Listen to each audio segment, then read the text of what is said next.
nga eh. Anong cellphone? Unsa ibutang ana jud? Unsa atong patanggalan na? Dalawa ka to. Sa akong silpo.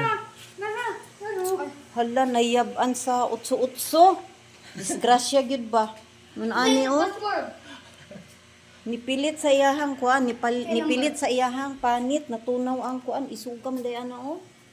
No? Pilit yung pa ano. Oh, nipilit ang panit. Unsa ang pagtanggal ani ron? Hindi pag basa. Dong, ato sa bata dong. Butangan daw og Colgate. Di man surup. Kalimot to.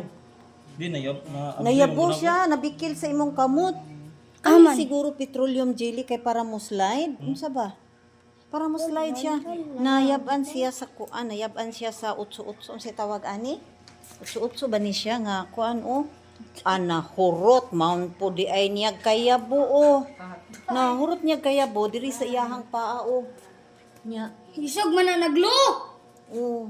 Isog ka na. Nya nipilit pati ang iyahang kamot, ang iyahang tudlo unsaon man ni karon. Paso. Diyo, diyo. Guys, so.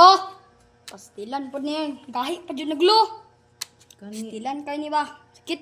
Saan may pagtanggal eh. nipilit jud iyahang. Sa may nipilit? Dalas. Diyo, diyo, diyo ba? Ha? Guys, so. Kamot ra? Gwabo jud kaayo guys. Nipilit Grabe kayo. pud ang imong paa. Nipilit pud sa imong paa. Utso-utso. Kasi may makatanggal ani, basig na may idea ani ba makatanggal. Pilit akong kamot.